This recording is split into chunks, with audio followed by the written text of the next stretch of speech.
Hola, buenas tardes, buenas noches. Bienvenidas, bienvenidos, bienvenides a este primer conversatorio que denominamos Conversaciones Fronterizas. La era digital. Hola, buenas tardes, buenas noches. Bienvenidas, bienvenidos, bienvenides a este primer conversatorio que denominamos Conversaciones Fronterizas. La era digital. Me estoy escuchando también, no sé si eso es normal. Bienvenidas, bienvenidos, bienvenides a este primer conversatorio que denominamos Conversaciones Víctor, no sé si fronterizas. Ahí sí, perdón, que me estaba escuchando, no sabía si también se estaban escuchando. La era digital ha modificado la cadena de valor cultural, como también los entornos en los cuales nos comunicamos. Creemos fundamental que durante todo este proceso tenemos que ser conscientes de las desigualdades que condicionan quién tiene acceso a las artes y la cultura en la era digital y que garanticemos el desarrollo de planes no jerárquicos e inclusivos. Estos cambios también acarrean problemas. Las desigualdades en el acceso a la infraestructura y a las habilidades relacionadas con dicho acceso excluyen de la vida digital y por ende de la cultura a ciertos grupos sociales. Nuestro mundo ha dejado de girar en todo sentido.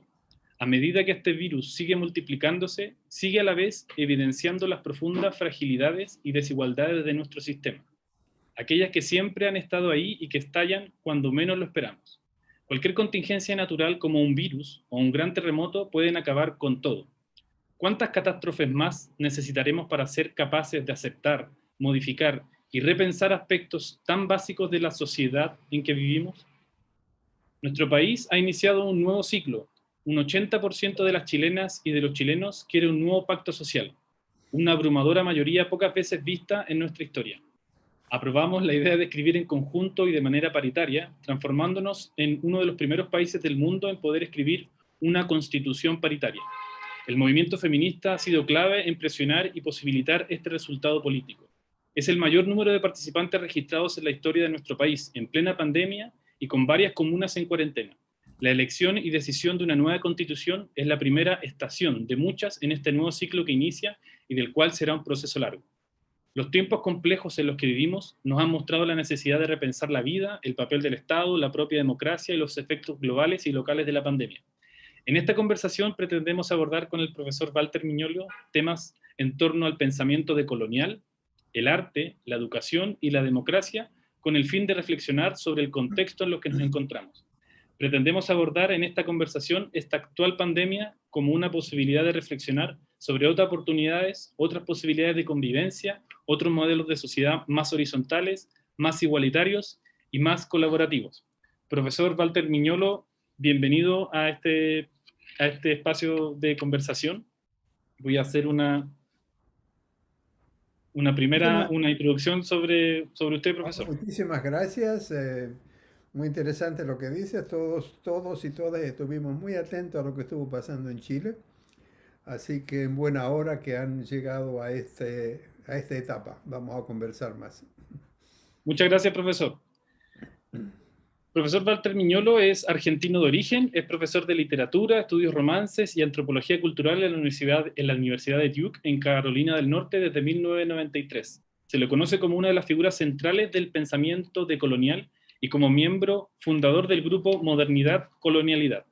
Entre sus publicaciones más destacadas se encuentran Historias locales, Diseños globales, Colonialidad, Conocimientos subalternos y Pensamiento fronterizo en el año 2003, La idea de América Latina, La idea de colonial y la opción de colonial en el año 2007, y numerosos artículos publicados en revistas de América Latina, España, Alemania, Francia, Nueva Zelanda y Estados Unidos.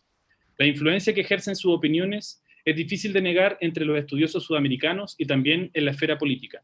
La argumentación del profesor Walter Miñolo se apoya en la idea de la colonialidad, contrapartida histórica y no reconocida de la modernidad y de la colonización del Nuevo Mundo, o Avillala, como prefiere llamarla de acuerdo con la denominación precolombina más usada en la actualidad por el movimiento de pueblos originarios, que va desde la función de control ejercida por la escritura alfabética en la población colonizada, cuyas costumbres y cultura no empleaban la misma codificación textual o competencia lingüística, hasta la noción de la diferencia colonial y una nueva forma de conocimiento, post-occidental, en su opinión, el pensamiento fronterizo. que ha ampliado el horizonte del discurso sobre el futuro de América del Sur. Las voces subalternas que emergen en ese territorio del pensamiento fronterizo contrarrestan, según el profesor Walter Miñolo, la tendencia occidental o imperial a dominar y limitar el conocimiento. Profesor, una vez más, bienvenido a este espacio de conversación, y para provocar o generar esta primera provocación respecto a quienes nos están escuchando en este momento, o para quienes puedan escuchar esta conversación con posterioridad, ¿qué es el pensar decolonial? Muy bien, muchas gracias de nuevo. A la pregunta provocadora voy a hacer una respuesta provocativa. Yo diría que esta pregunta la vamos a dejar para el final. Ok, me ¿Por parece. qué? Pero voy a decir algo de todas maneras. ¿Por qué? Porque yo voy a preguntar al final a ustedes, de acuerdo a lo que yo dije durante la hora que viene, ¿qué piensan ustedes que es el pensar decolonial? En el sentido en que todo lo que yo diga será pensamiento decolonial, ¿no? Este es un punto, pero lo vamos a retomar cuando después de que pasemos por toda la conversación, ¿no?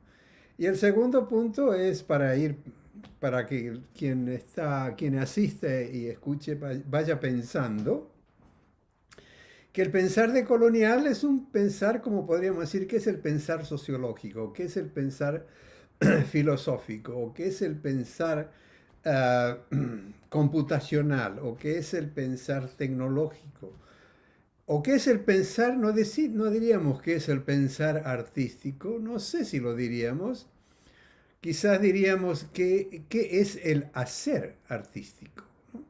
¿Qué tipo de hacer es eso que llamamos arte en relación a todos los otros haceres que, digamos, los seres humanos, pero también las hormigas y las ovejas y los pájaros hacen nidos, hacen hormigueros, ¿no es cierto? Hacen, no sé cómo se llama lo de las abejas, pero hacen donde sacamos la miel, etcétera, ¿no? Eh, Bien, entonces, dejemos esta pregunta para el final, la volvemos a retomar como cierre. Perfecto, profesor. Mire, entonces quería hacerle una primera, y quizás una otra pregunta, o sea, partir con otra pregunta, quizás como que hace varios años ya estábamos percibiendo a nivel global, yo diría que, o sea, como una época de cambio, y yo creo que esta pandemia ha venido a acelerar ciertos procesos de crisis sociales y económicas generadas en un mundo neoliberal. Esta pandemia ha detenido la máquina de producción, la máquina laboral que hace marchar el capitalismo. ¿Cómo cree usted que esta pandemia va a cambiar no ya nuestras vidas, sino la sociedad entera? Ah, y bueno, eso lo estamos viviendo, entonces es un poco difícil saber lo que va a pasar. Lo único que tenemos para imaginar es lo que está pasando en el presente. Ah, pero yo diría que la pandemia simplemente, perdón por la palabra simplemente, pero la pandemia simplemente intensificó y aceleró un proceso que ya venía. Entonces este proceso, ya había conversaciones sobre esto que empezaron en el 2000, a principios del siglo XXI, que ya no estamos en una época de cambio, sino que estamos en un cambio de época. Y la pandemia lo hizo evidente. La pandemia lo hizo evidente, ¿por qué? Porque los otros signos, había muchos signos del cambio de época, eh, eran signos globales, ¿no? Eran signos globales, por ejemplo, el ascenso de China, la recuperación de Rusia, la afirmación de Irán, etcétera, etcétera. La imposibilidad de América Latina de llegar a niveles de desarrollo como ocurrió en Asia del Este, ¿por qué se daba eso? En fin, es decir, el movimiento que ya veíamos del desplazamiento del sector industrial al sector tecnológico, que la pandemia aceleró, porque todo ahora se hace, se hace por internet, ¿no? En fin, había una serie de signos que ya a la gente le decía decir, bueno, ya estamos en un cambio de época. Quijano hablaba desde el 2007 de un nuevo horizonte histórico. Bueno, ¿qué queremos decir? Yo mencioné algunos signos, ¿no? La pandemia acelera esto y lo acelera de dos maneras. Por la confluencia, la conjunción de una crisis económica y una crisis sanitaria. ¿Qué es lo que produce qué? Es decir, las dos están enganchadas, es una doble vía, ¿no? No podemos separar la una de la otra. Hubo, mi historia siempre empieza en el siglo XVI, no empiezo con la creación del mundo por cualquier dios que lo haya creado, ni tampoco por el Big Bang, digamos la Biblia o el Popol Vuh, ni el Big Bang o la cosmología mapuche, como cuentan ellos la creación del mundo. Yo empiezo en el siglo XVI. Vamos a hablar un poco más del siglo XVI porque hay otra pregunta, la última pregunta quizás sobre Magallanes que nos va a volver sobre el XVI. Ah, en fin, desde el siglo XVI se pueden, es decir, se pueden recoger historias de pandemias y de crisis económicas, ¿no? Bueno, sí, el siglo XVI fue quizás el inicio de una gran crisis sanitaria por la extinción de gran masa de la población indígena por varias razones. Una de ellas fueron los virus, ¿no es cierto?, que se dice no tenían defensas, ¿no? Hay otras razones, pero sin duda ah, el virus, digamos así, pandémico mató a millones de gentes en los pueblos originarios. También murieron por otras razones millones de africanos exportados. O sea, podemos contar las historias de las crisis sanitarias, ¿va? La fiebre del 18, la fiebre hispánica, como se dice, etc. Y podemos contar también crisis económicas, ¿no? Están documentadas. Pero esta es la primera vez que una crisis económica y sanitaria se da juntas. Y esto es muy importante porque todo lo que tú dijiste al comienzo, que yo suscribo, ¿no?, en la introducción, las crisis económicas llevaban a un gran sector de la población a sentirse mal, por cierto, a protestar, a tener depresiones, todas estas cuestiones, ¿no? Pero luego la economía se recuperaba un poco y se serenaba, ¿no? Ustedes en Chile lo saben bien, ¿no? En Argentina lo sabemos bien, pero en todo el mundo pasó y sigue pasando esto, ¿no? Las crisis económicas dan un golpe muy fuerte. En Argentina lo vimos, ¿no? Es decir, con la crisis del 2001 liquidó a mucha gente, cayó los niveles de vida de la clase media, mucha gente se enfermó fatal, etcétera, etcétera, etcétera. Pero después se recupera, queda esa memoria. Pero la pandemia es que nos afecta a todos en el miedo a la muerte. Las crisis económicas nos afectan en el miedo a perder el bienestar. Y perdemos un poco de bienestar, después nos acostumbramos y bueno, seguimos, ¿no? Pero una crisis sanitaria ya es, junto con la crisis económica, no solamente que es el miedo a la muerte, sino que no tenemos medios para defendernos. Es lo que produce todo esto que tú describiste muy bien al comienzo, ¿no? Entonces voy a agregar un punto más sobre esto, ¿no? Y continuando tu introducción. Se habla hoy en día ah, en el mundo que podemos decir occidental, ¿eh?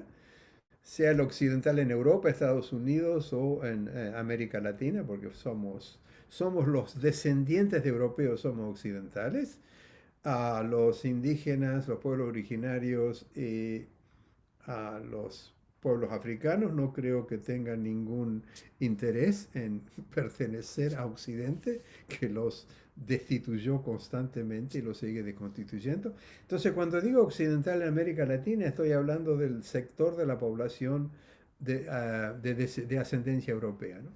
Entonces, en este occidente, que es Europa, Estados Unidos, también los descendientes de europeos, ¿no es cierto? Los anglos, ¿no? Los judíos que hay en Estados Unidos, etcétera, que vinieron de Europa, porque los judíos hay en todas partes, ¿no? Pero hay muchos judíos que vinieron de Europa. Bien, entonces hoy se está hablando de una crisis de la imaginación. Se está hablando de futuridad o de crisis de futuridad, que no hay posibilidades de futuro. Bueno, yo diría aquí que esa preocupación es una preocupación de los occidentales. Si nosotros le preguntamos a los mapuches o a los aymaras o a cualquiera, este no es un problema para ellos. Esto es un problema para la gente como nosotros que estuvimos desatentos y desatentas y nos creímos las promesas de la modernidad, del desarrollo, de la posmodernidad. Yo creo que la posmodernidad extendió la agonía e hizo mucha gente pensar que había un momento, ¿no es cierto?, de posmodernidad, que la crisis de la modernidad se iba a superar. Entonces, desarrollo y posmodernidad en ciertos sectores, marxismo y posmodernidad van juntos en Europa. En América Latina es distinto porque hay el concepto de postdesarrollo, pero el concepto de desarrollo, postdesarrollo, a mí también es parte de esta imaginación occidental que entró en crisis.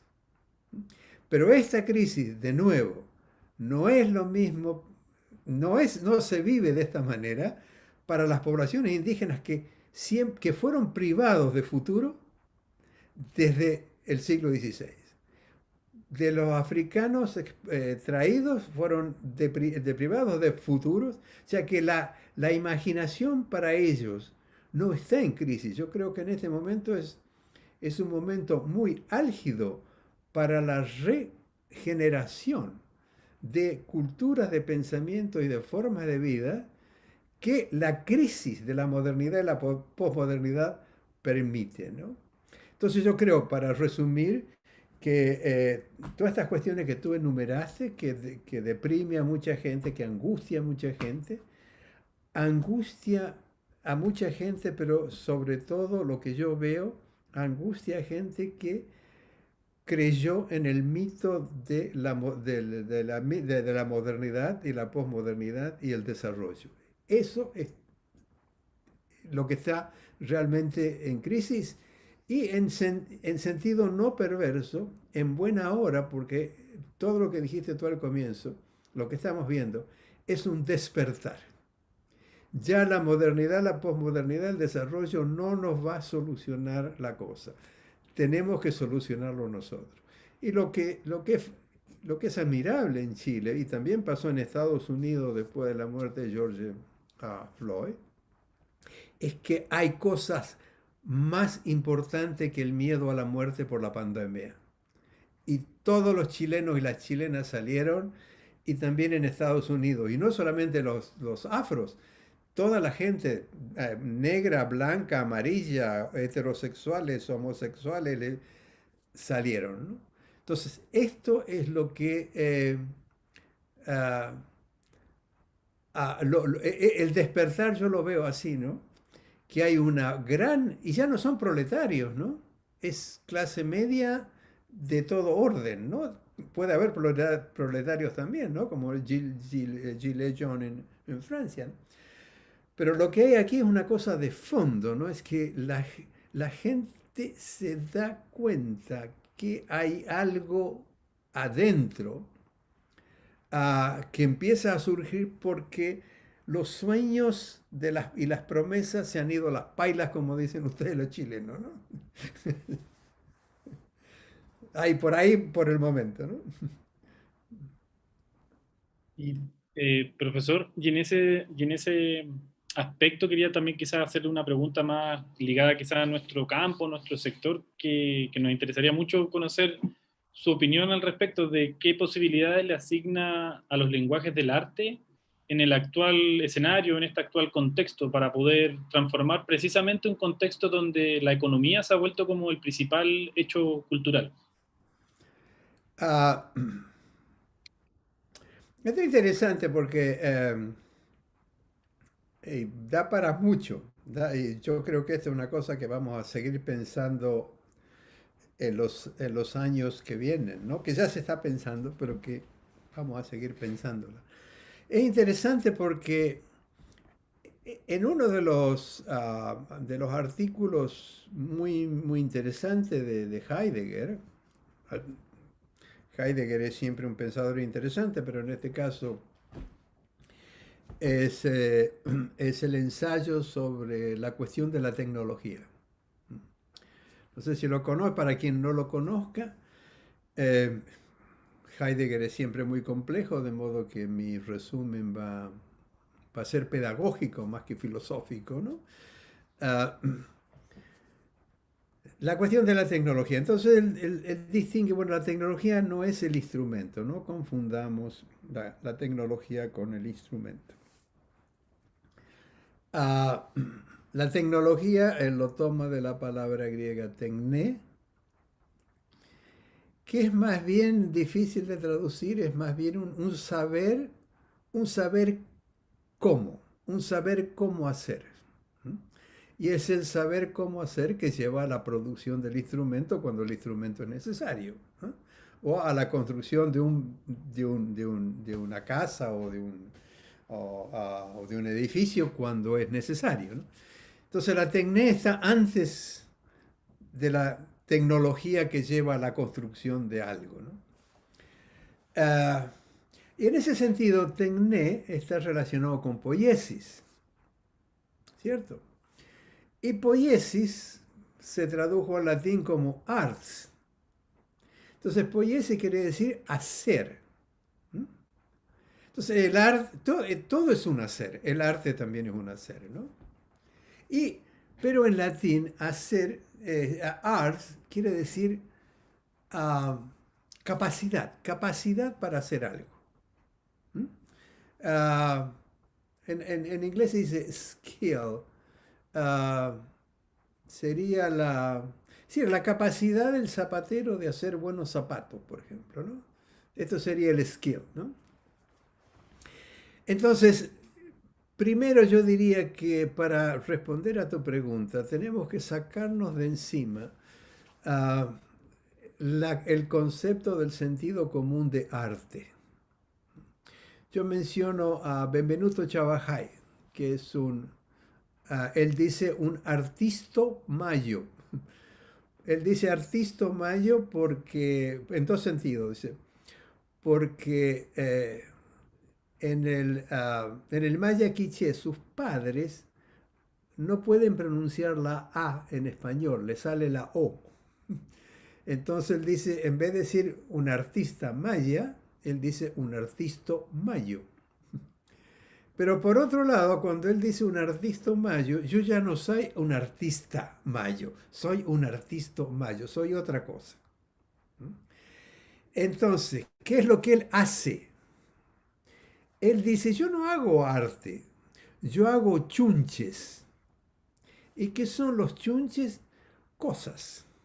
Él hace cosas. ¿Para qué las hace? Y aquí va tu pregunta, ¿no? Ah, ¿para qué las hace? Él las hace para regenerar un tipo de cosmovisión que la conquista le sacó a sus pueblos. Y para él estas cosas que él hace y este hacer está siempre relacionado con lo sagrado. Entonces, en el caso de él, la respuesta es muy simple. ¿Qué rol que cumple esto que en Occidente se llama arte en las sociedades mayas? Bueno, es una decolonización del concepto occidental de artista para reconstituir y hacer reemerger una cultura que Occidente les dijo que debían despreciar. Seguro con los mapuches. Yo conozco menos, pero ustedes están más cerca. Entonces, hay muchas culturas en este momento para quienes el arte es una manera de reconstituir lo que Occidente le sacó. Ah, entonces, en Occidente, ¿qué rol puede cumplir el arte? Y yo diría el arte y la literatura, porque siempre se separan estas dos cosas, ¿no? Ah, la literatura, que es un tipo de arte muy especial, yo creo que tiene una importancia enorme en el contar cuentos. También la poesía, ¿no? Pero contar historias.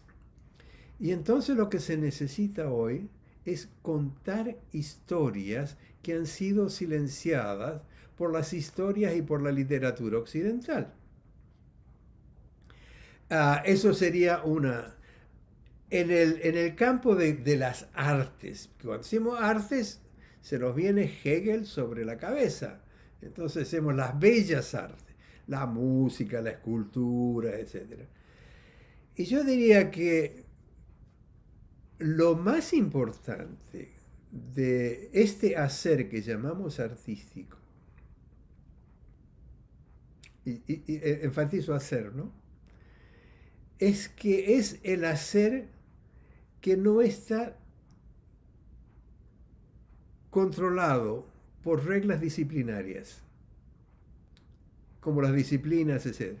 Entonces, los artistas, para decirlo con Chabajay, tienen esta libertad y esta capacidad de inventar de acuerdo a las necesidades del grupo, de acuerdo a la situación que en este momento estamos viviendo, en otros momentos también. Es decir, siempre lo que llamamos el arte respondió a estas situaciones de distinta manera y también de distinta manera cómo respondieron la economía, la sociología, la ciencia política, la filosofía, etcétera, ¿no?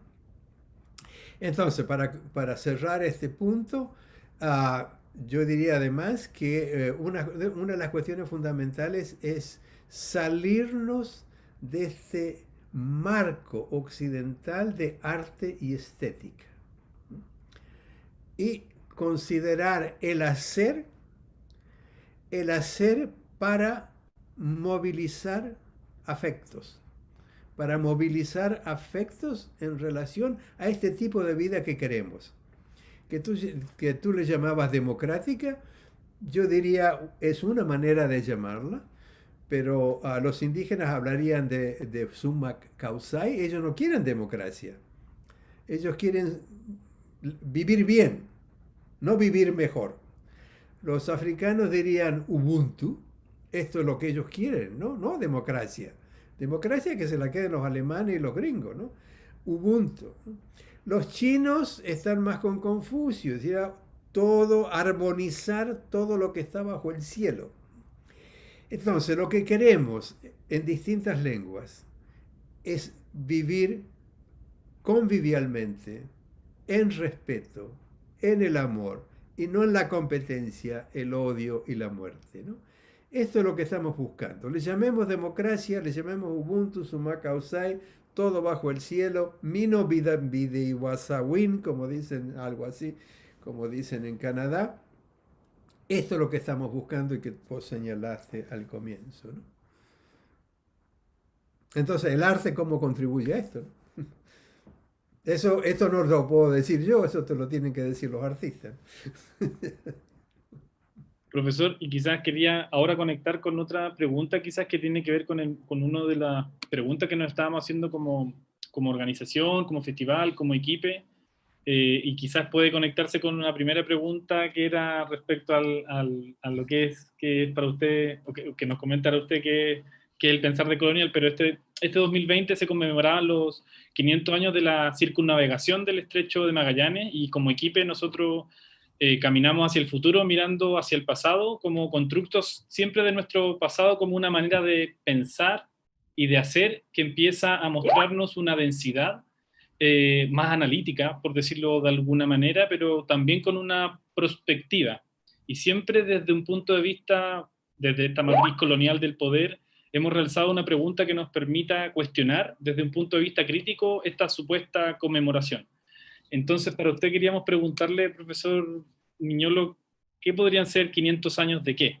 Que es una pregunta que nosotros la hacemos como festival respecto a todas estas conmemoraciones, porque claramente no son claramente 500 años en el territorio del que habitamos. No eran solamente 500 años cuando llegó este caballero, sino que hay más de 15.000 millones de años de otras civilizaciones, de otras culturas, y por eso hacemos esta pregunta. ¿Qué sería para usted 500 años de qué desde ese lugar? Bueno, pero esto es la pregunta del millón, ¿no? Porque es el tema es el momento histórico en el que se basa toda la construcción conceptual del patrón o matriz colonial de poder y todo el pensamiento decolonial, ¿no? Se va a decir, se asienta, no en Grecia, no en Roma, sino en este momento del siglo XVI, del cual Magallanes es. Bueno, yo diría que 500 años de la revolución colonial. Los europeos y los españoles pueden conmemorar, pero yo no creo que los mapuches, los aymaras y las poblaciones de descendientes africanos en estas tierras puedan conmemorar de la misma manera, ¿no? Yo me acuerdo que en 1992, cuando se anticipaba ya la celebración del sesquicentenario, unos eventos que se habían hecho, no me acuerdo, en Ecuador creo que era, o Colombia, ¿no? Es decir, en los Andes más hacia el norte, ¿no? Ellos festejaban, celebraban el 11 de octubre como el último día de la libertad, porque ya el 12 se acabó la libertad. Entonces, la cuestión aquí es la palabra celebración, ¿no? Celebración es quienes celebran son los quienes se beneficiaron de esta revolución colonial, ¿no? Pero no celebran aquellos que sufrieron las consecuencias de esta revolución colonial. Primer punto. Segundo punto, esto es muy importante porque la revolución colonial es la revolución que funda, que establece los cementos de la situación que estamos viviendo hoy. La revolución colonial pone la segunda columna de la civilización occidental. El Renacimiento europeo, que había, más o menos se pone la fecha desde el siglo XIII, mediado del siglo XIII para adelante, había comenzado ya un renacer en Europa, en Italia, ¿no? Y relectura de los griegos, etc. Esta es una pata, la pata europea, que permite el descubrimiento, entre comillas, de América y la revolución colonial, ¿no? Entonces, cuando se da la revolución colonial, se, se establece la segunda pata de la civilización occidental. Una civilización que se construye destruyendo. Y eso ocurrió en el siglo XVI y sigue ocurriendo. Ocurrió en el XVII, en el XVIII, en el XIX, en el XX y sigue ocurriendo en el XXI. Por ejemplo, la invasión de Irak tiene muchas analogías 500 años después con la destrucción de la civilización azteca, incas, represión, etc. Así que lo que yo no diría estamos conmemorando, lo que estamos recordando es este momento, por un lado, de violencia física, de expropiación, de apropiación de tierras y sobre todo, de la construcción de un conocimiento que celebró este descubrimiento como un bien para toda la humanidad. Entonces, el problema que tenemos hoy es des- deshacer, no deshacer, sino reducir a su justo medio todos estos relatos celebratorios del descubrimiento de América. Porque estos relatos tienen el derecho de existir. ¿No es cierto? Esto fue la experiencia del europeo. Pero no tienen absolutamente ningún derecho de pretender que los beneficios para europeos fueron beneficios para todo el mundo. Entonces, esta es una tarea decolonial, una tarea que yo diría epistemológica y estética, y entonces el arte, como lo entendemos, tendría como función contribuir, ¿no es cierto? No solamente a poner de lado esta tradición, sino construir otras maneras de hacer, de pensar, de vivir, etcétera, porque lo que nos controla no son cadenas, somos todos libres, ¿no? Lo que nos controla es el conocimiento, la televisión, el iPad, ¿ah? Eh, pero también el conocimiento universitario, el conocimiento en la escuela secundaria, el conocimiento en la escuela primaria. Esto es lo que nos controla. Y entonces ahí todos y todas que trabajamos en estas áreas tenemos la obligación de responder y crear otras formas de conocer y otras formas de relacionarnos. Y lo de colonial es una contribución a esto, no es la solución. Es una manera. Mucha gente y muchas organizaciones, haceres, tienen otras bases, otras experiencias de vida, tienen otras formas de hacer, pero lo fundamental en este momento es la, la coalición entre gentes que busca este vivir, este convivir en el respeto, en el amor, en la colaboración en vez de la competencia, etcétera, etcétera, ¿no? Así que bueno, por ahí va la cuestión de Magallanes. Y profesor, quizás para retornar nuevamente a la primera pregunta, ¿qué es el pensar decolonial? Porque de ahí quizás también se desprenden otras preguntas que como quienes nos están escuchando ahora, también como qué es en realidad. ¿Qué piensas tú que es? ¿Cómo lo entiendes tú de acuerdo a lo que estuve diciendo?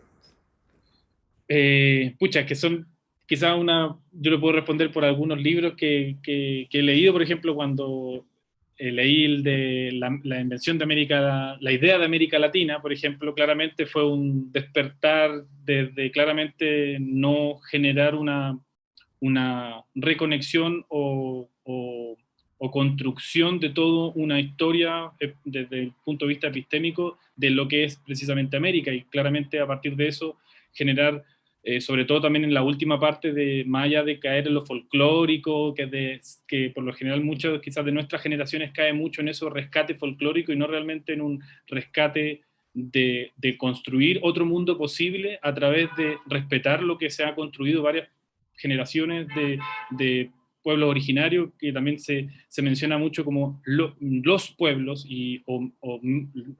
nuestros pueblos originarios, y eso también a veces es como decir nuestros, no nos pertenece a nada, porque finalmente eso también es un pensar desde un punto de vista súper epistémico, decir que somos propietarios desde incluso Exacto. de estos pueblos. Entonces creo que a lo que yo entiendo con decolonial tiene que ver con que es una opción, como usted también mencionaba, dentro de otros caminos de pensamiento, y que también es un proceso que tampoco, que está recién en construcción, y que creo que quizá a partir de estas tecnologías o estos saberes o estos conocimientos también podemos ir incorporándolos más a menudo, pero con un proceso que sea consciente y no solamente como algo estético, como folclórico, lo señalo yo. Por eso creo que esta invitación de poder también invitar, por ejemplo, pensamiento como el suyo, para poder también abrirlo a un sector que también el arte o la cultura también ha caído mucho en un sector muy elitista a veces, y también desconoce este tipo de prácticas y de conocimientos que nos parece fundamental. Por eso hacer la pregunta como qué es el pensar de colonial. Yo por lo menos en este caso, para mí el pensar de colonial tiene que ver con involucrarse más en no caer en lo folclórico del rescate, sino cómo uno se va apropiando precisamente de construcciones a largo plazo y en un proceso que realmente quizás nosotros, nuestra generación, no veamos el cambio que podamos provocar más adelante. Y en ese sentido tiene que ver también con una lógica capitalista, del consumo, del querer tener el cambio en 2, 3 años o en el mismo año. Entonces, en ese sentido tiene que ver con un proceso. Muy bien, lo has respondido perfectamente bien. Ya no sé lo que puedo decir, pero voy a agregar algunas cosas, ¿No? Porque pero por eso me gustaría que usted lo pudiera responder como desde el conocimiento que tiene usted respecto a también todos los escritos que ha hecho. no, no, pero la cuestión para mí es siempre el diálogo, ¿no? Entonces lo que tú has dicho me ayuda a mí a responder a tu pregunta, porque yo ya puedo responder a tu pregunta sobre la base de algunas cosas que tú has dicho. Por ejemplo, número uno, ah, el pensar de colonial está en construcción y estará siempre en construcción y será necesario mientras haya modernidad, posmodernidad y capitalismo. Cuando todo esto desaparezca, ya el pensamiento de colonial no es necesario. ¿Eh? Número uno. Segundo, exacto, no es volver al pasado, ah, y no es solamente, porque mucha gente todavía piensa que la decolonialidad es una cuestión indígena y que nosotros que no somos indígenas estamos apropiándonos de los saberes indígenas para hacer otra cosa. Esto es decir, es la simplicidad de la gente que no piensa, diría yo, ¿no? ¿Por qué? Número uno, las poblaciones originarias de las Américas, Nueva Zelanda, de Australia, de África, no nos necesitan a nosotros para su pensar de colonial. Es decir, ellos lo saben mucho mejor que nosotros. Ellos nos están enseñando. ¿Eh? O sea, no son nuestros, son ellos. ¿Mm? Y hay mucho que decir sobre esto y mucho se está haciendo ahora que ya tenemos, digamos, personas, hombres, mujeres, gente tercer espíritu, que ya está escribiendo y haciendo, ¿no? Así, artistas o artistas. Entonces, ya para mí lo que se produce en la vida y en el pensamiento, en el hacer de las poblaciones indígenas, es tan importante como lo que produjo Alemania con Kant, Hegel, Heidegger, etc. ¿No? Ya Europa, el pensamiento europeo hizo una gran contribución, pero hay que reducirlo a su propia medida, ¿no? Así que las poblaciones originarias, pero también los africanos aquí, los africanos y africanos allá, están restituyendo, reconstruyendo, no volviendo al pasado, reconstruyendo lo que fue destituido, pero ya teniendo adentro Occidente. No nos podemos sacar Occidente de encima, en ninguna parte, ¿no? Entonces ahí aparece el pensar fronterizo. Y el pensar decolonial es fundamentalmente pensar fronterizo. No todo pensar decolonial es necesariamente pensar fronterizo. El pensar fronterizo decolonial es aquel que es consciente de habitar la frontera. Y no hay una frontera, hay varias fronteras. La frontera para los mapuches es muy distinto que la frontera para nosotros. Para nosotros la frontera es doble, porque por un lado nos hicieron creer que somos superiores a las poblaciones indígenas y por otro lado estamos acostumbrados a pensar que somos inferiores a los europeos e inferiores a los yanquis, ¿no?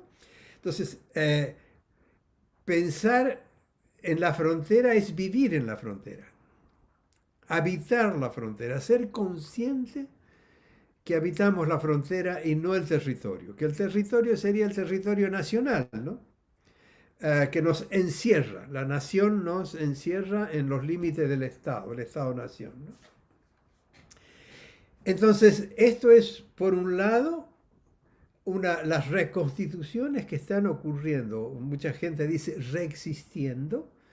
La gente que no es europea o descendiente de europeos, ¿no? Esto por un lado.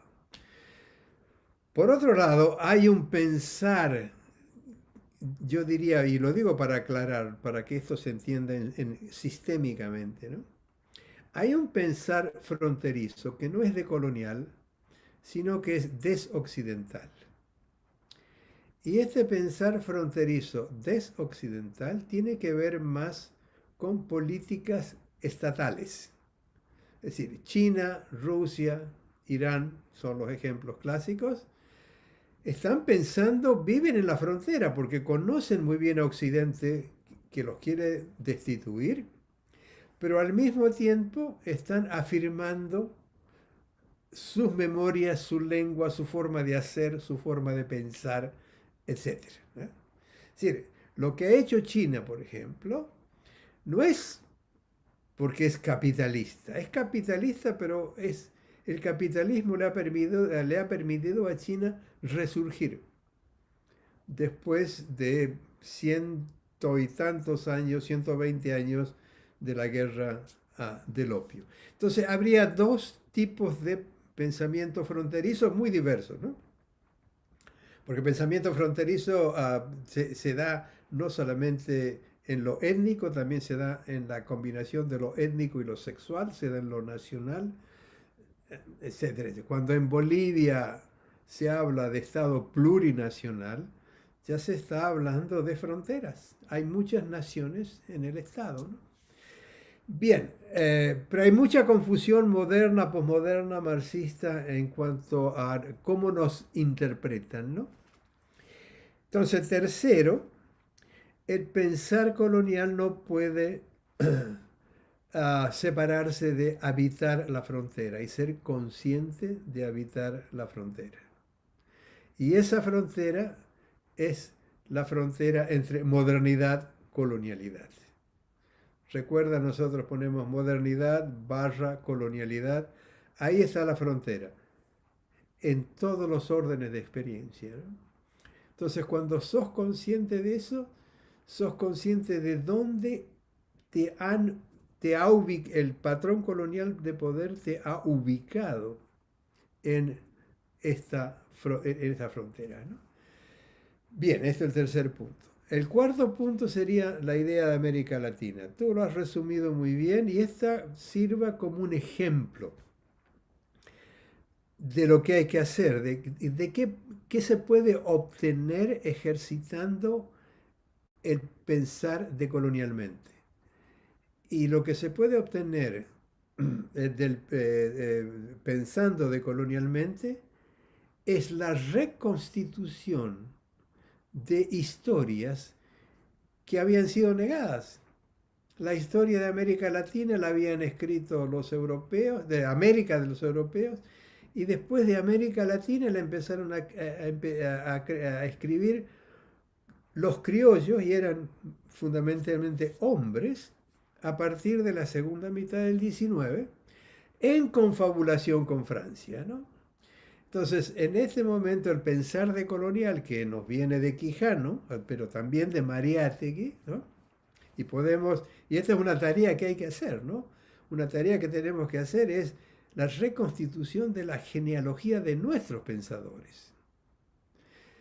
Yo he hecho algunos ejercicios en Argentina, por ejemplo, los ensayistas argentinos entre 1930 y 1960 tenían una enorme conciencia del imperialismo, pero también tenían una enorme conciencia de estar en América Latina, que era, como lo decía un escritor y pensador más bien de derecha, Alberto Murena, que escribió un libro que se titulaba El pecado original de América. Y el pecado original de América habíamos sido destituidos del paraíso. Y esto, aunque sea de derecha, ese libro se escribe porque hay un malestar. Hay un malestar de sentirse que admira a Europa, pero al mismo tiempo tiene que reconocer que Europa nos destituyó, ¿no? Entonces, la idea de América Latina sirva como un ejemplo de pensar de colonial, pero ese pensar de colonial me viene de habitar la frontera. Para mí, una de las fronteras fundamentales es ser hijo de inmigrantes italianos. Es esta experiencia de inmigrante que me despierta hacia el significado de la frontera. Es decir, no pertenecer exactamente a Argentina, porque Argentina le pertenece a otra gente, no pertenecer a Francia cuando fui a estudiar en Francia, y no pertenecer a Estados Unidos aunque tenga la ciudadanía, porque una cosa es el Estado y lo legal, ¿no sé? Tener una identidad legal, tener un pasaporte, tener un número de teléfono, tener un número de domicilio. Esto es el Estado, ¿no? Pero lo que llamamos la nación se lleva adentro, ¿no? ¿Dónde habitamos en nuestros sentires, en nuestra emoción?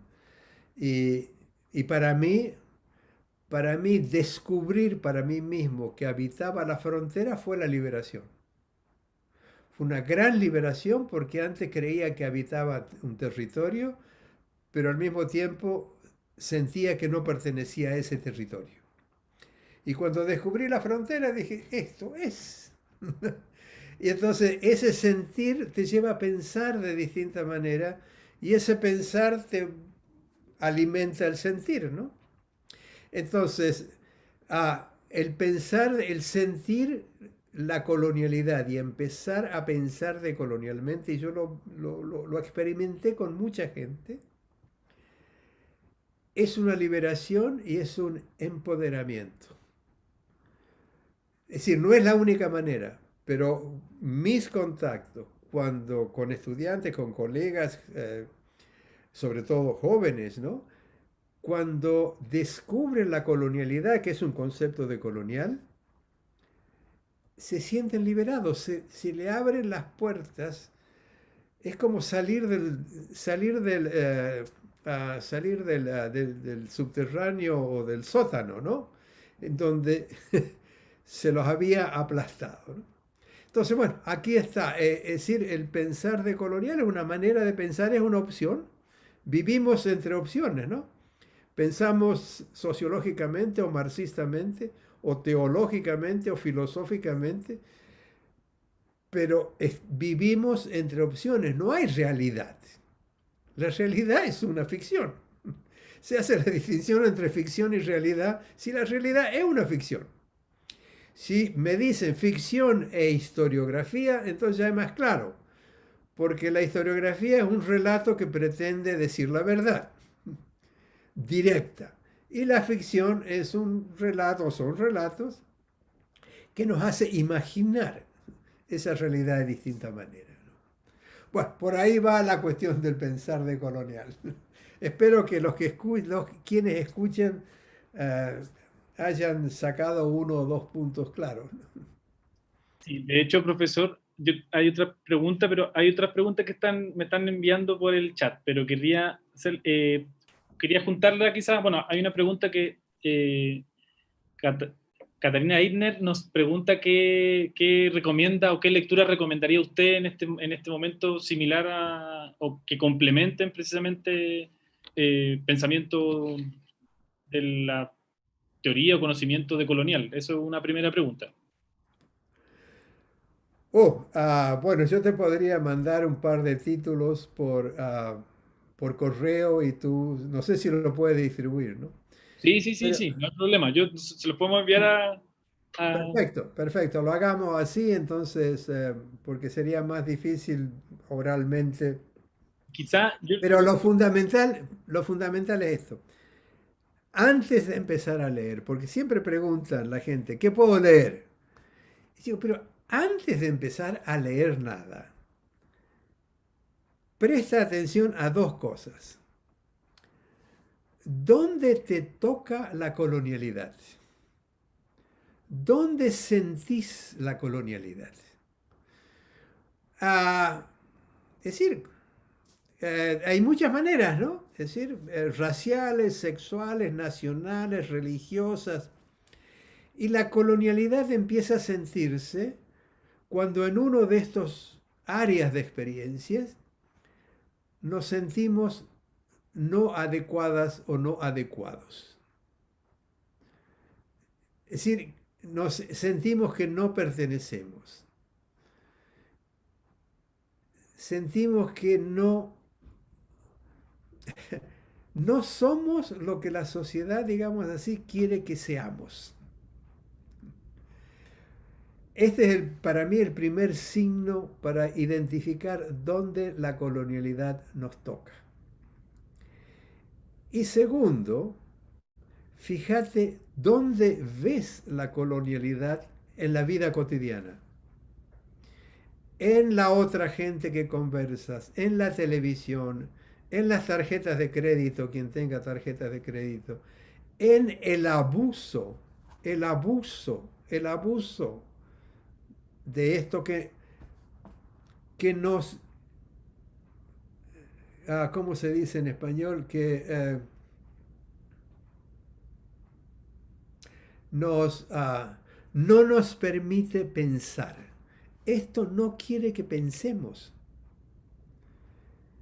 Quiere que estemos totalmente distraídos viendo el sin fondo de la web y de las redes de información, ¿no? Entonces, fíjate alrededor, ¿dónde ves la colonialidad en relación a dónde te toca a ti? ¿Dónde te toca en el sentido, dónde la sentís, ¿no? ¿Dónde sentís la colonialidad, ¿no?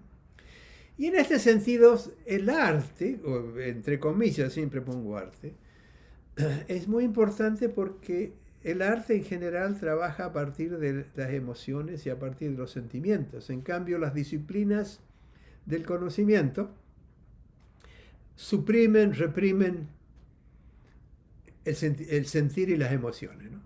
Y en esta área, el pensar decolonial tiene que estar más cerca de los artistas y las artistas que de las disciplinas.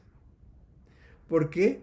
Porque es un pensar que parte del habitar. Y el habitar no es un habitar racional, el habitar es siempre sentir dónde se habita, el espacio que se habita.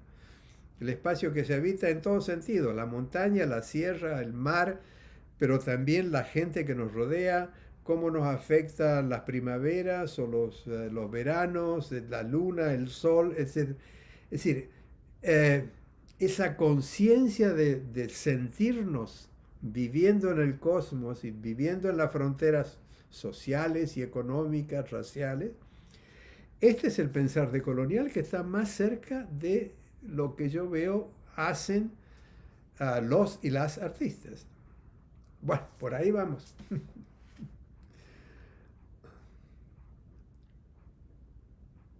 Profesor, quizás para complementar, quizás más que quizás de textos en particular, pero se le agradece mucho su disponibilidad y amabilidad de poder facilitar esos textos, se los haremos llegar a Catarina, y ahí nos contestó con un, con un corazón de la respuesta que hizo el profesor. Muchas gracias. Solamente quizás para complementar un poco, pero que yo sé que lo mencionó un poco en la respuesta anterior, pero esta pregunta en realidad de por qué nosotros vemos o nos interesa también esta conversación con usted porque también estamos frente a un escenario donde hay mayor conciencia ciudadana y hay un despertar social a nivel, no solamente en Chile, sino a nivel global, lo estamos viendo con varias movilizaciones, varios movimientos, donde es cada vez más evidente una cultura de colaboración, de cooperación, de cuidado de la vida, de lo comunal y de otros aspectos. Por eso también o sea, por eso creemos que una de las opciones es esta opción de colonial como un camino para poder enfrentar estos nuevos tiempos, pero ¿qué prácticas usted podría ver posible para decolonizar la vida y el pensamiento? ¿O algunos referentes que usted considera actualmente? Por ejemplo, nuestro próximo conversatorio del próximo viernes está invitada nuestra querida Lorena Capnal, donde también vamos a tener otra conversación respecto de esto mismo, ya en la práctica, como, bueno, más que en la práctica, digo, como un complemento. Entonces, como reiterando la pregunta, como qué prácticas podría usted ver posibles para decolonizar la vida y el pensamiento. Bueno, eso que tú no me cuentas, que Lorena estará con ustedes el próximo, no sé, el próximo Próximo viernes, sí. viernes. Esto me ayuda enormemente a responder a tu pregunta. Porque, bueno, Lorena Camnal le va a decir ella lo que ella hace, pero yo te digo lo que yo veo que es importante que ella hace, ¿no? Para responder a tu pregunta. Lo que ella llama feminismo comunitario, lo que ella está haciendo como feminismo comunitario, es lo que ella llama también, lo que ella describe como sanación político-cósmica. Esto es absolutamente maravilloso. ¿Por qué? Primero, el concepto de sanación. Para que se entienda por qué es importante el concepto de sanación. Si tú lo comparas con el psicoanálisis, la cura psicoanalítica. La cura psicoanalítica está bien.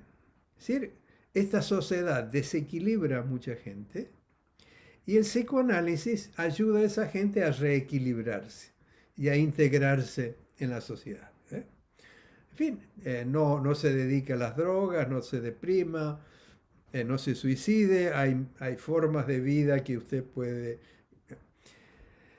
O sea que la cura psicoanalítica es integración, ¿ya?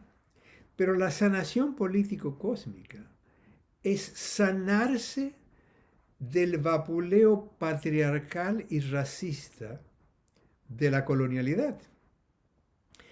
Y esto, ¿cómo lo hace Lorena y la gente con que ella trabaja? Lo hace desde la cosmología maya. Ella es maya xinca, pero en fin, la cosmología maya abarca todo esto, ¿no?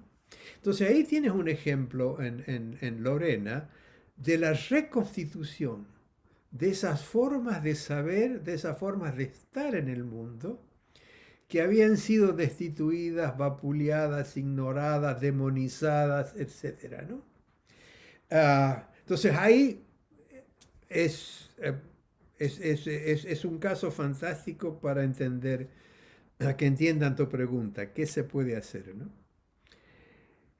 Yo creo que gente como Lorena Camnal y muchas otras gentes entre los Native American, pero también en Canadá, en Nueva Zelanda, en África, ellos saben muy bien lo que tienen que hacer y lo están haciendo, y que es la reconstitución de esos saberes y formas de vida que habían sido destituidos. Para ello hace falta afirmarse. Y hay otra cosa que Lorena Camnal dice que es muy importante. Recupero la alegría sin perder la indignación. Esto es fundamental en lo decolonial. No dejarnos amargar y deprimir por lo que la sociedad, el Estado, las corporaciones quieren que hagamos. Esto está dicho de otra manera en el pensamiento haitiano, no el pensamiento del Estado haitiano, sino el pensamiento del pueblo haitiano. Del pueblo haitiano que no sabemos mucho, pero acaba de aparecer un libro que lo explica, no sabíamos, ahora sabemos más. La revolución haitiana no es la revolución del Estado, sino es la revolución del pueblo. Del pueblo que se organizó alrededor del lacú. La palabra lacú es equivalente al ayu en Aymara. Y el ayu es la congregación de la familia extendida, no la familia papá, mamá, nene o nena.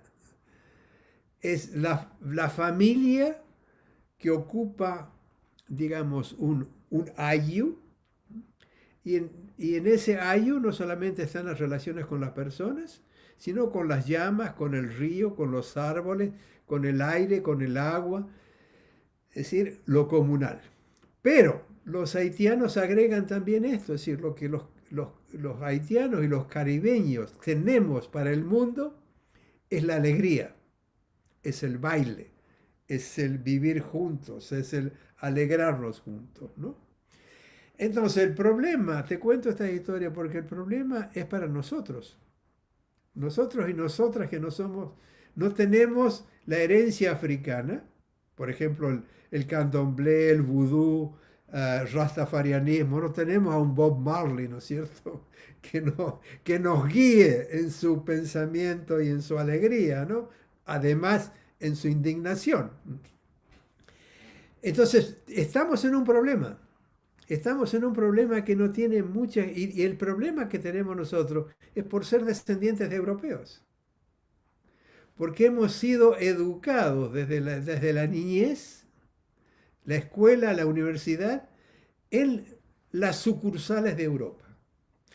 Porque en última instancia las universidades, también las escuelas, las universidades en América Latina, que son muy buenas en su sentido, son instituciones fuertes, eso no me cabe duda, pero al mismo tiempo son sucursales. Son sucursales como McDonald's, pero son sucursales que en vez de producir sándwich producen conocimiento. Entonces el problema nuestro, ¿qué hacer? Muchos de nosotros, yo trabajo en la universidad, mucha gente trabaja en la universidad de colonial, otras no. Y la cuestión es, me preguntan cómo decolonizar la universidad y cómo decolonizar el currículum. Hay muchas discusiones sobre esto. Para mí, no se puede decolonizar la universidad, ni el currículo, porque el currículo está dictaminado desde arriba, ¿no es cierto? Desde el rectorado, el Ministerio de Educación, y es parte del proyecto estatal, tanto de formar ciudadanos como de formar expertos técnicos, ¿ya? Entonces, no se puede descolonizar la universidad y el currículum, pero sí se puede hacer trabajo decolonial en la universidad. Y esto es fundamental. La universidad nos usa, a aquellos y aquellas que trabajamos en la universidad, también usa al estudiantado. El estudiantado necesita la universidad, pero la universidad necesita estudiantado. Sin estudiantado no hay universidad, ¿no es cierto? Entonces, somos usadas por la universidad, pero tenemos que aprender a usar la universidad para nuestros proyectos. Y esos proyectos en la esfera intelectual, llamémosle así, es la reconstitución de saberes y la reconstitución de haceres, porque la universidad y el currículo nos transmite un saber que es el saber canónico, ¿no? Es el saber que está cuestionado en la idea de América Latina. Eso lo podés llevar a la ciencia, a la filosofía, al arte, al museo, etcétera, etcétera. La semana que viene tengo otra conversación con gente del museo, ¿no? Entonces, esta es una de las cosas. Otra de las cosas que yo hago es hacer cosas fuera de la universidad. Y fuera de la universidad yo hago, digo, no es para que ustedes lo hagan, sino para darte ejemplos de cosas que se pueden hacer y que ustedes lo están haciendo. Cielos infinitos es esto, ¿no? Entonces, yo, en mi caso, por ejemplo, tenemos una escuela de pensamiento decolonial desde hace 10 años en Holanda, de Decolonial, de Middelburg Decolonial Summer School. Tuvimos, y vamos a seguir, pero por este momento está parado, entre 2012 y 2018, Bebop. Bebop, que quiere decir Black Europe Body Politics, o sea, la política corporal de la Europa negra, ¿ya? Esto lo lo creó Alana Lokwar, que es una dominicana, madre Lokwar, el padre evidentemente alemán, la madre africana, pero ella se siente más africana que alemana, y vivía en Berlín y desafortunadamente murió muy joven, murió totalmente a destiempo hace un año y medio. Pero ¿qué era Bebop? Bebop eran reuniones de artistas, activistas, películas, conversaciones, alegrías, una vez al año, ¿no? En donde se conversaba, es decir, no es decir, eran conversaciones donde entraban a representaciones, a performance, como llamamos, ¿no? Cine, presentaciones orales, mesas redondas. Es decir, era una fiesta del pensamiento y del estar juntos. Y esto era lo fundamental. No estar juntos para competir, yo sé más que vos, sino estar junto con la alegría. Había un programa en Chile que era muy hermoso, no sé si tenía un hermoso título, no sé si todavía existe. Y el título era La belleza de pensar. No sé si se acuerdan, ¿no? Entonces eran encuentros de la belleza del pensar, del hacer, del estar juntos, de crear lo comunal en, en una sociedad que trata de destruirlo. En una sociedad que trata de destruir lo comunal, trata de destituir el ocio, porque nos necesita para producir. Y esto eran encuentros de ocio y de saberes y de intercambios, etc. Yo creo que esto es una de las cosas de los pocos que cuando tú decías al principio otra forma de vivir y de pensar, bueno, podemos hacer este tipo de cosas y yo creo que ustedes lo están haciendo, no sé mucho, ¿no? Pero lo que sé, yo creo que ustedes lo están haciendo y quizá lo que tendría que pensar ustedes es darle una, no sé si lo están haciendo o no. A lo mejor mi sugerencia sobra porque ya lo están haciendo. Pero darle una proyección mayor a la importancia de lo que ustedes están haciendo en la orientación de crear nuevas formas de vida, de nueva forma de conocer, de hacer, de pensar, de sentir, de relacionarnos, ¿no? De estar más en relacionado, y esto digo una cosa más, ¿no? Porque otra cosa que me preguntan. En inglés hay dos términos, ¿no? Land and earth. En castellano hay uno, decimos tierra para el land y decimos tierra para el planeta. Entonces, para las poblaciones indígenas, el land, la tierra, es fundamental porque se las han quitado y, y es la espiritualidad, ¿no es cierto? Es su vida. Para mí, el land es un problema porque los inmigrantes italianos fuimos a parar en tierras que el Estado argentino le quitó a los indígenas, a los ranqueles. Pero donde todos y todas nos encontramos es en Earth, el planeta.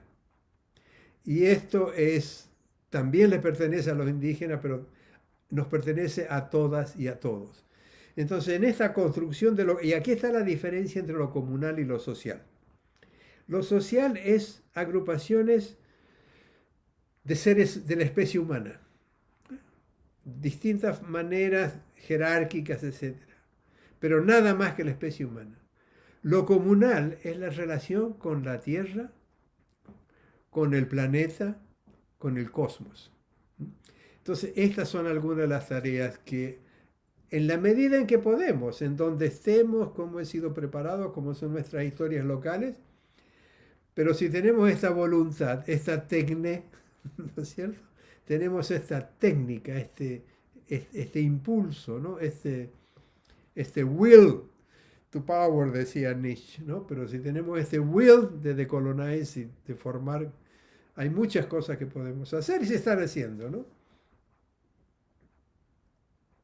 Profesor, muchas gracias por estas reflexiones. Tengo hay una última pregunta que me llegó que me dice que tiene que ver quizás como voy a planteársela, que es respecto a los escritos que usted ha hecho respecto a la corpopolítica en alguno de sus textos y escritos? ¿Y cuál sería la relación de su concepto de corpopolítica respecto a la situación actual que se puede estar denominando de necropolítica, sobre todo en el contexto quizás latinoamericano, que se puede ver mucho más evidente respecto a la actual pandemia en realidad? A ver, creo que eso se puede responder fácil. Bueno, lo intento y si no, lo seguimos conversando. Yo creo que la necropolítica y la biopolítica y la necropolítica es una faceta de la biopolítica. Son políticas estatales. La biopolítica es una forma de control del cuerpo, la eugenesia y todo este tipo de cosas. La eugénica, ¿no? ¿Cómo se dice? Ah, eh, y la necropolítica es una acentuación de la biopolítica. Cierto que el Estado tiene esa capacidad de decidir quién vive y quién no vive. Bueno, nosotros en el pensamiento decolonial hace ya varios años hablamos de vidas dispensables. Las vidas dispensables es una categoría económica, ¿no? Las vidas dispensables son los indígenas y los los esclavizados africanos del siglo XVI. ¿Por qué eran vidas dispensables? Porque eran mercancías. No solamente que eran esclavizados y esclavizadas, sino que eran mercancías. ¿Y qué se hace con la mercancía? La usás y la tirás. Ya no te sirve, es dispensable. Entonces esta es una categoría económica que sigue hasta hoy. Hay vidas dispensables. El problema de la globalización fue siempre el resto. Y ahora lo estamos viendo con la pandemia. Las vidas dispensables, ¿quiénes son? Los ancianos que no producen. En Estados Unidos, los afros y los latinos y las latinas. En América Latina, los indígenas. ¿Sí? Son vidas dispensables. Las vidas dispensables es la política fundamental del patrón colonial de poder. ¿Ya? Pero las vidas dispensables económicamente se juntan después de la Segunda Guerra Mundial con las vidas desnudas, la categoría de Hannah Arendt y después de Agamben, ¿no? ¿Y qué diferencia hay entre vida desnuda y vida dispensable? Que la vida desnuda es privar al ser humano de las leyes del Estado. Es decir, la vida dispensable es una categoría legal, legal política. Mientras que vidas dispensables, sí, creo que es dispensable, ¿no? Desechables, vidas desechables sería mejor, es una categoría económica. Durante muchos años estuvieron separadas, pero ahora se juntan. Las vidas desnudas son vidas desechables y las vidas desechables son vidas desnudas. Y esto lo vemos en Europa, lo vemos en los refugiados, lo vemos en los inmigrantes, en Estados Unidos, en los ilegales. ¿Eh? Y en la pandemia lo mismo. Es decir, vidas dispensables y vidas desnudas son los que van a sufrir, evidentemente, ¿no? Estas son políticas estatales. No importa que el Estado sea monárquico, que sea Estado-nación o que sean corporaciones. Para las corporaciones, las vidas son dispensables. ¿Qué le importa a las corporaciones si la gente se muere de los lagos de cianuro que se están creando por el extractivismo? Esa gente es desechable. Lo que importa son los que podamos extraer, ¿no es cierto?, para la tecnología y para... en fin, esto nosotros lo analizamos como vida desechable, vida dispensable en el patrón colonial de poder.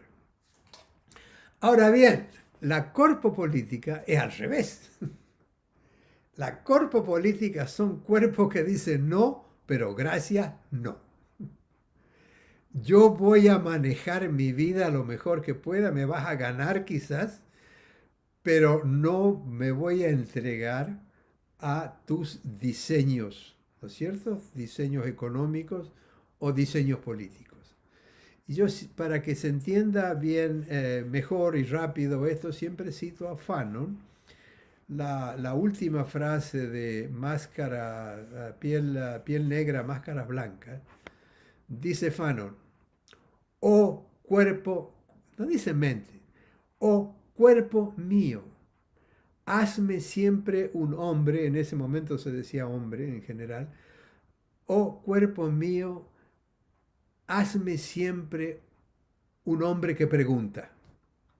Entonces la corpopolítica es la política decolonial, es la política de liberación, es la política de reconstitución frente a la política, a la biopolítica, a la necropolítica, a las vidas desechables, a las vidas desnudas. Esto es lo que nos hacen desde arriba. Entonces tenemos que estar atentos y atentas. Y, y bueno, y esto es lo que dice Lorena Carnal también, ¿no? Es el cuerpo. Dice Lorena Carnal, me tocan el cuerpo y me tocan el territorio, me tocan el territorio y me tocan el cuerpo. Esto es corpo política. El corpo política es de liberación, es de hacer, de no dejarnos manipular incluso por las teorías muy brillantes que nos siguen hablando de necropolítica, de biopolítica, sin hablarnos de corpo política. Entonces, la biopolítica y la necropolítica dicen, bueno, qué mal que estamos, miren cómo nos están dominando, ¿no? Pero la corpopolítica dice, bueno, no, muchachos, esto ya es un abuso, entonces tenemos que... Y entonces ahí viene la reconstitución de lo comunal y todo. Lorena Camnal le va a dar otra visión muy fuerte como mujer y como mujer indígena. Ahí se junta, ¿no es cierto?, el racismo con el sexismo, que son dos categorías que construyeron vidas desechables y vidas desnudas. Bueno, los judíos fueron racializados, ¿no? O los romas también, ¿no? Pero en fin, los judíos se sabe más. Profesor, muchas gracias. Creo que o sea, creo que es muy complejo quizá poder resumir en tan poco tiempo quizá todo lo que claramente nos va a dar para reflexionar, conversar, pensar. Le queremos agradecer una vez más su tiempo, su disponibilidad. Que creemos, como todo el equipo de festival, estamos muy contentos y contentes de poder tenerlo usted en este primer conversatorio que estamos inaugurando de pensadoras, pensadores que nosotros y nosotras consideramos referentes. Así que para nosotros esta es una provocación para poder profundizar nuestras reflexiones, conversaciones. Queremos decirle de parte de todo el equipo que estamos muy afortunados, privilegiados de poder tener esta conversación con usted y le agradecemos una vez más su disposición y su tiempo y su humildad de poder recibirnos, de poder coordinar y poder tener este espacio de reflexión que creemos que son sin duda una de las maneras fundamentales que necesitamos generar hoy en día en este proceso de pandemia y de reflexión, y le agradecemos mucho este espacio con usted y quedamos abierta a esta invitación de que en un futuro no muy lejano podamos tenerlo en la Patagonia para poder conocer ya en presencial lo que es como festival, así que vamos a ir coordinar las invitaciones para que quede en un futuro no muy lejano, así que le agradecemos mucho su tiempo, su disponibilidad y nada, creemos que cualquier duda o consulta estamos dispuestos también a seguir generando esta conversación, y ya también la próxima que se viene con Lorena y otras más que se van a venir más adelante, esperamos que también sea un espacio de reflexión y de cambios para algunas personas quienes como siguen a lo que es festival también, así que, profesor, ¿quería decir algo? Dos cosas. Bueno, muchísimas gracias primero a todos y a todas. Me gustaría realmente seguir conversando porque me parece muy importante lo que están ustedes haciendo. Segundo, me gustaría que me mandes el link para escuchar a Lorena, conversación con ustedes. Sí, por supuesto. Y tercero, espero que los haya confundido un poco más, porque es la confusión la que nos hace pensar. Exacto, yo creo que sí, debería ser, pero creo que ha sido un buen motor por ahora de confusión, reflexión, pero sobre todo yo creo que profundizar a muchas cosas que creo que también son muy positivas en este momento. Creo que en esta conversación han salido muchas provocaciones para futuro, para nosotros como equipo y como también profundizamos también en el Ok, mismo territorio con no, algunas y yo comunas. creo que si, digamos, el viernes van a poder ustedes complementar, ¿no? Porque no es una cosa, si es, si- ¿cuál es el modelo? No hay un modelo, eso depende de la gente. Entonces ustedes van a poder ver el pensamiento. Lorena muchas veces no habla de pensamiento decolonial, ella habla de pensamiento de política, de sanación político-cósmica, ¿no? Pero ustedes van a poder ver distintos caminos en la misma dirección.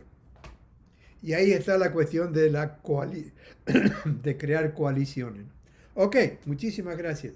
Profesor, muchas gracias y muchas gracias Francisco también. Y muchas gracias nuevamente, profesor, por el tiempo y lo esperamos y nos estamos conectando para otra conversación para más adelante. Ok, Y queda abierta, profesor, la invitación para Cielos del Infinito en un futuro no muy lejano. ok, muy bien. Gracias Francisco, chao a todos. Muchas gracias, que esté muy bien, nos estamos viendo.